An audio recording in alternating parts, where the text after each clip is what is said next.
A paz, meus amados. Hoje, dia 19 de maio de 2022, eu estou aqui para trazer uma palavra para o seu coração, para te ajudar a lidar melhor com suas emoções, com base na palavra de Deus. Nós vamos utilizar como referência 1 Samuel, capítulo 1 e 2. Nós vamos viajar em uma história muito conhecida, né, muito popular no nosso meio, a história de Ana. Uma história bonita e que nos leva a refletir sobre como devemos lidar com as nossas emoções, como é importante conhecer as nossas emoções para não atribuirmos ao outro o poder de nos magoar, de nos entristecer, né? Então, nós precisamos conhecer bem as nossas emoções para aprendermos a lidar com elas e buscarmos força para superar tudo aquilo que nos aflige, tudo aquilo que nós não damos conta de resolver. Então, hoje nós vamos falar muito da autopercepção, com base nesse texto bíblico. Você já pode abrir sua Bíblia aí, se você puder, né, não agora, mas depois, leia o capítulo 1, capítulo 2 todo, você vai entender bem tudo isso que eu vou te falar. Mas para meditarmos mesmo, grife aí, faça um círculozinho aí no versículo 8 do capítulo 1. Nós vamos falar sobre autopercepção. Esse tema que eu vou falar hoje, da autopercepção, é um tema que ele tem base científica. Então, nós vamos ver Daniel Goleman, na década de 90, precisamente em 1996, publicando um livro sobre inteligência emocional, e ele vai falar da importância da autopercepção, né? Olhar para mim mesma, entender o porquê daquela minha dor. Por que que o que o outro falou me ofendeu tanto? Por que que o outro fez me magoou tanto? Daniel Goleman entende que a resposta não está no outro, mas está em mim. Eu preciso entender. E ele entende que para elevar o meu nível de inteligência emocional, eu preciso cuidar de mim mesma, eu preciso olhar para mim mesma e aprender a lidar com as minhas emoções, porque eu não sou responsável pelo que o outro faz, eu sou responsável por mim. Então, o que o outro faz, né, é uma ação do outro. Eu preciso estar protegida, eu preciso conhecer as minhas emoções para lidar com as variações das emoções do outro. Então, é muito importante a gente entender isso.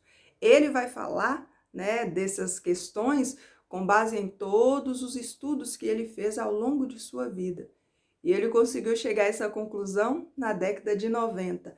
Nós já tínhamos, né, um estudo aprofundado com base, né, na vivência de outras pessoas desde mais de 1.600 anos antes de Cristo. Então a Bíblia ela é uma fonte rica de experiências de outras pessoas que podem contribuir significativamente para a nossa vida. Mas nós precisamos tentar olhar, ler e entender aquilo que o Senhor tem para o nosso coração para que a gente tenha uma vida bem-sucedida. Toda a base já está ali, pronta. Então nós precisamos pegar os pontos que são positivos e aplicar na nossa vida para que a gente tenha uma vida bem-sucedida, né?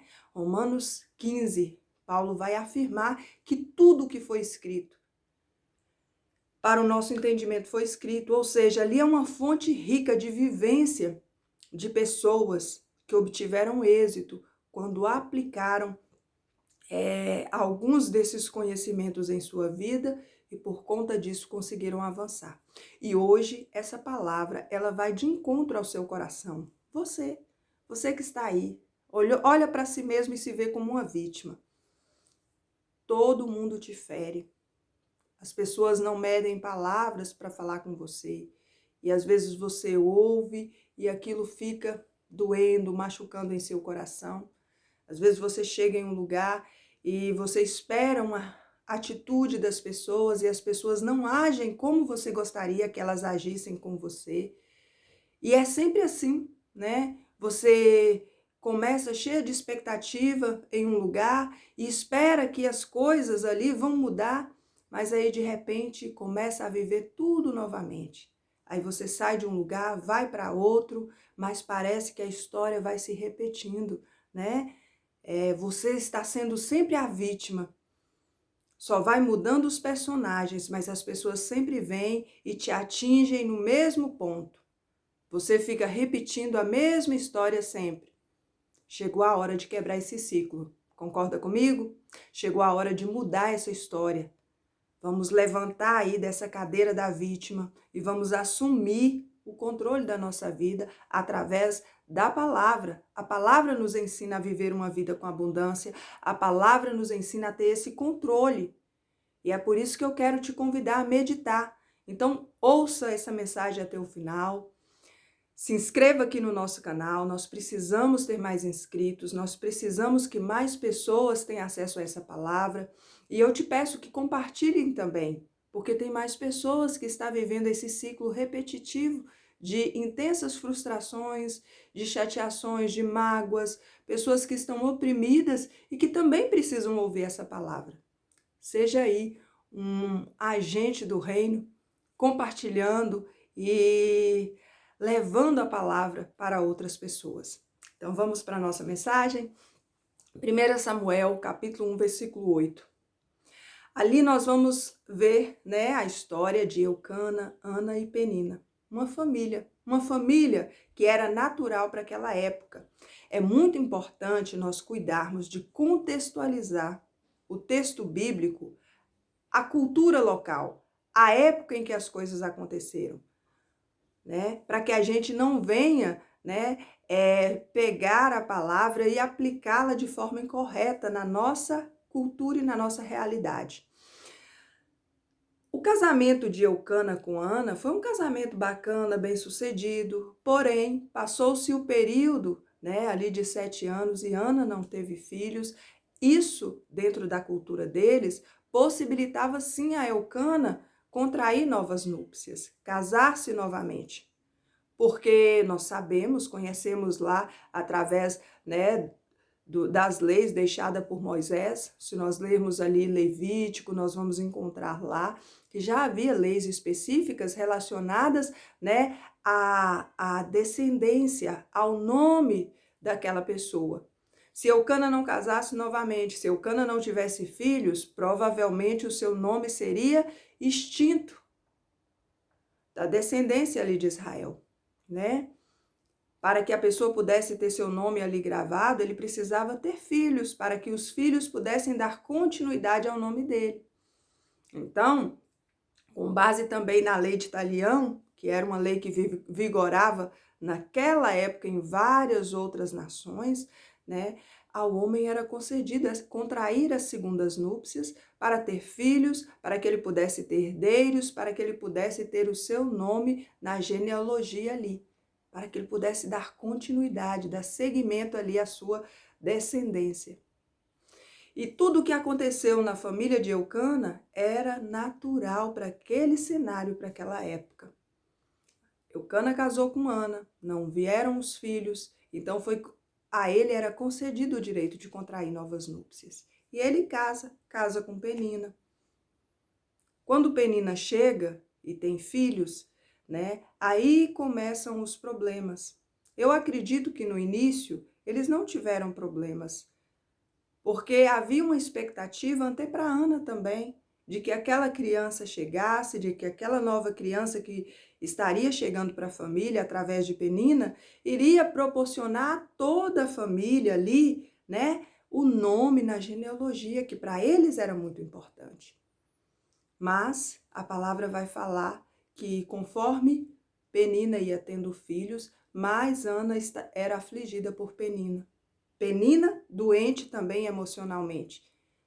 Imagina nesse contexto familiar deles, Penina olhando para Ana, ela percebia que Ana recebia porção dobrada. A porção dobrada era para o primogênito, mas quem recebia era Ana, porque Eucana, por amar Ana, encontrava no doar, no presentear, uma forma de amar, de demonstrar amor. A linguagem do amor de Eucana era justamente o presentear. Então ele achava que presenteando, que dando para Ana porção dobrada, Ana iria entender o quanto ela era amada. Só que Ana continuava triste, continuava infeliz. E Ana vai ficando infeliz. E Penina também infeliz, afligindo Ana o tempo inteiro. Então imagina que história triste, que história conturbada, que história difícil, que dificuldade para essa família. E de repente algo interessante acontece. Eucana prepara a sua família, todos para subir mais uma vez. Todo ano eles subiam, todo ano era a mesma história. Ana chorando de um lado, Penina afligindo de outro. A ida para adorar, eu acredito que era um suplício, era terrível, porque eles subiam em conflitos. Então a adoração não era plena. E Ana, triste, angustiada, muitas vezes não comia. Estava ali o banquete para que toda a família participasse e comesse, mas Ana não comia, de tão afligida que ela estava, de tão angustiada que ela estava. E de repente Eucana olha para aquela situação e ele vai utilizar, né, uma fala que eu achei maravilhosa. Ele leva Ana para a reflexão. Ele vai utilizar da linguagem do amor que ele sempre utilizava, que era a de presentear, e ele vai falar para ela: Ana, por que você está triste? Não parecia tão evidente a razão pela qual Ana estava triste? Mas Eucana vai perguntar: Ana, por que você está triste? Por que seu coração está tão aflito, Ana? Eu não sou para você melhor do que 10 filhos? Eu não te presenteio mais, eu não te amo mais do que se você tivesse 10 filhos? Você não está percebendo, Ana, que eu te amo, que eu sempre te presenteio mais do que eu deveria? A porção que eu te dou, ela é uma porção dobrada. Eu te dou mais do que eu dou para a que é mãe de meus filhos.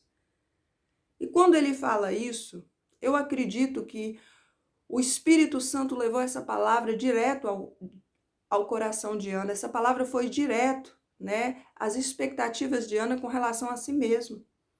Ana entrou ali no templo, mas ela entrou diferente. Olha como ela entra com a autoestima dela, né, mais fortalecida. Porque antes Ana achava que nem ouvi-la Deus não ia ouvir. Porque é assim que a gente se sente.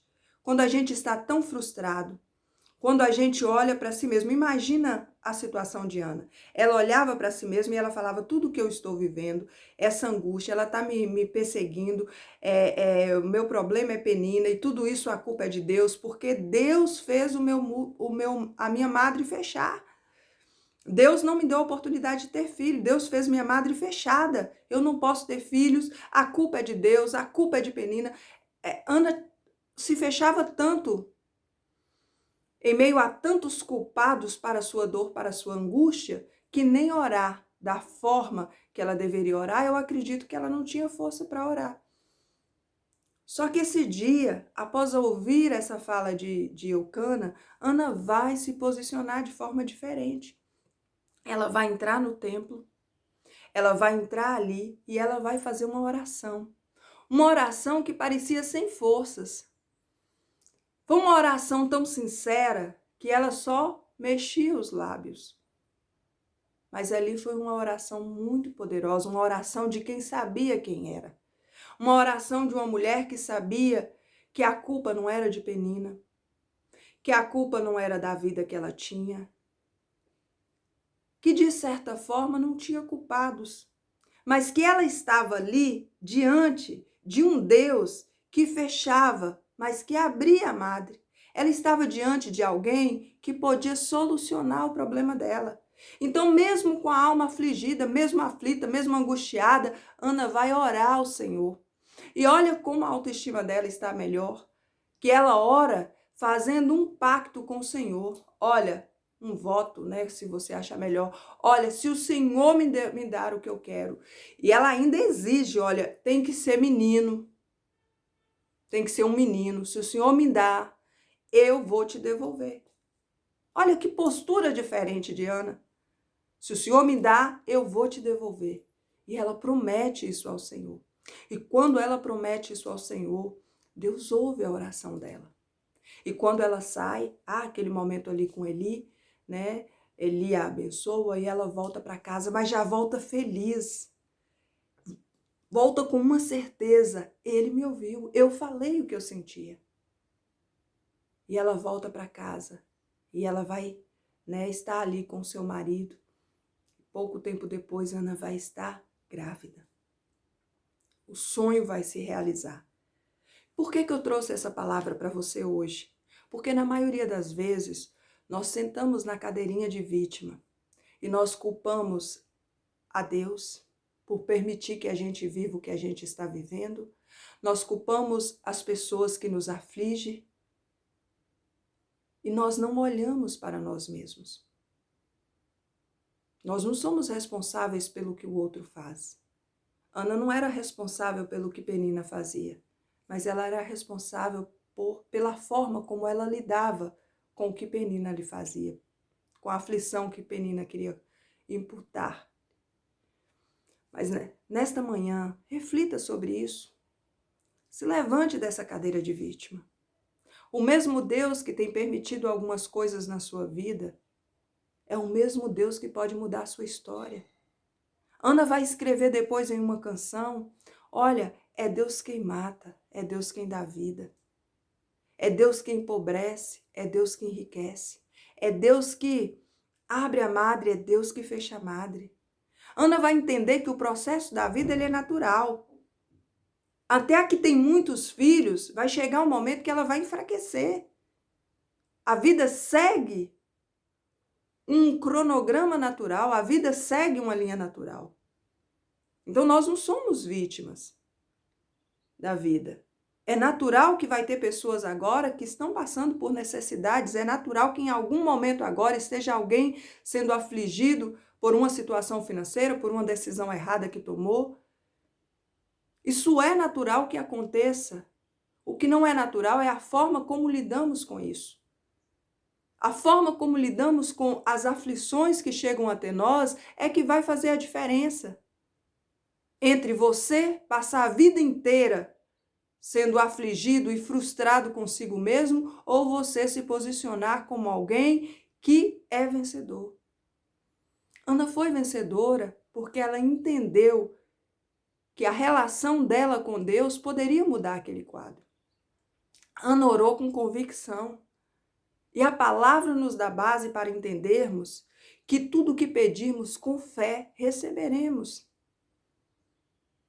Então não adianta ir falar com a pessoa errada, ir procurar na porta errada, não adianta ir repassar sua situação para um e para outro para que as pessoas resolvam o problema para você. Entra para o seu quarto. Fecha a porta do seu quarto. Comece a analisar tudo que você está vivendo e comece a colocar diante do Senhor. Nós não sabemos qual foi a oração que Ana fez ali naquele primeiro momento, mas nós sabemos qual foi a segunda oração de Ana. Se transformou em uma canção em Israel. Maria vai cantar, Maria vai orar a mesma oração de Ana. A primeira oração nós não sabemos qual foi, mas a segunda nós sabemos. Eu me alegro no Senhor. Eu me exultarei no Senhor. E ela vai fazer uma oração linda no capítulo 2, dizendo, olha, é Ele que abre a madre, é Ele que fecha. Até a estéril é mãe de 7 filhos, enquanto a que tinha muitos filhos se enfraqueceu. Ela começou a entender que tudo fazia parte de um contexto, mas que havia um Deus que estava ali a olhar por ela e olhar para a aflição dela, um Deus que queria que ela se posicionasse de forma diferente, que ela assumisse o papel dela. Então é muito importante que você assuma o seu papel, o seu posicionamento. Tudo isso que você está vivendo não é para te matar. Faz parte de um processo e vai cooperar para o seu bem. Tudo que Ana viveu, todas aquelas aflições cooperaram para o bem dela. Quantas mulheres como Ana, que se perderam na história e que nós não ouvimos o registro da história delas porque não desempenhou um papel tão significativo quanto Ana. Aquela aflição de Ana cooperou para que a história dela ficasse registrada, para que eu e você hoje pudéssemos usar a história dela como referência. Isso que você está vivendo também, você pode ter certeza que a vida de alguém vai ser impactada a partir da sua história, a partir do seu testemunho. Mas se levanta dessa cadeira de vítima. Posicione-se. Você é filho, filha do Deus Altíssimo. Ele te escolheu, ele te chamou. Nem foi você que escolheu ele, foi ele que te escolheu para escrever uma história diferente.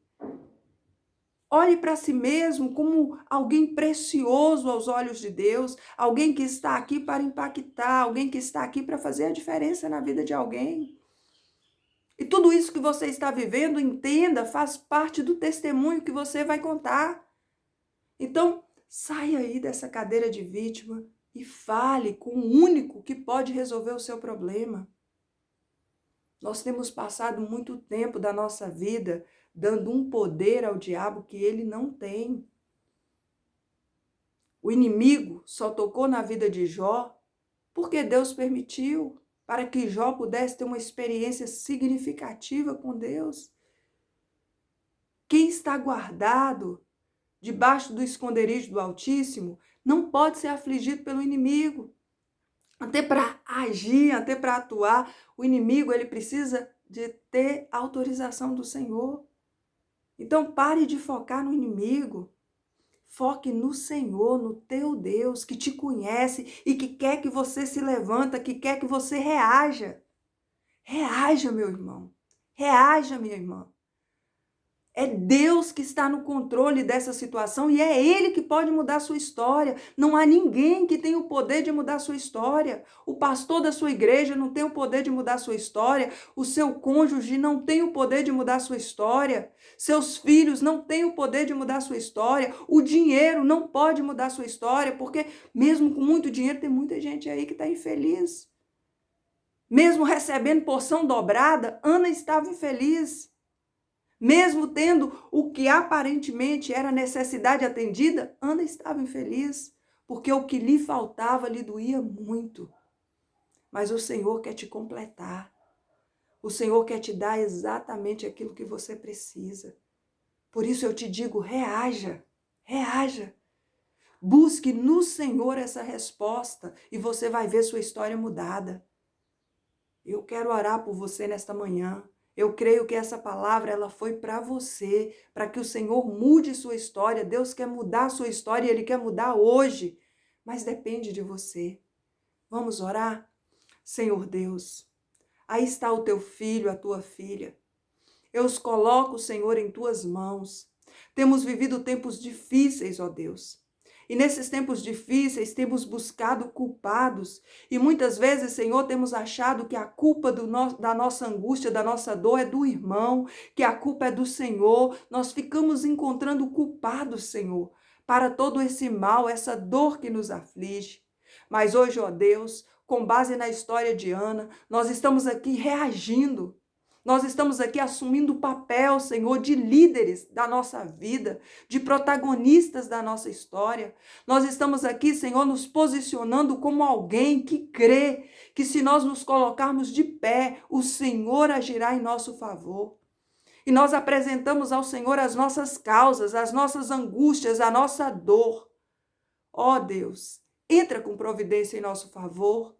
Guia-nos, ó Deus, e nos ajude a viver uma vida com abundância, porque é isso que o Senhor tem para nós, vida com abundância, vida próspera. O Senhor tem para nós é uma vida próspera, Senhor. O Senhor nos fez para ser bem-sucedidos em todas as áreas, porque nós somos testemunhas de Jesus. Então nos ajude, Pai, nos ajude a reagir diante das adversidades. Nos tira, Senhor, dessa cadeira de vítima. E nos coloque de pé como pessoas que estão prontas para receber o melhor do Senhor. É o que eu te peço nesta manhã, em nome de Jesus. Amém. Que o Senhor abençoe sua vida, sua casa e lhe prospere em todas as áreas. Que você possa ir bem em todas as áreas da sua vida.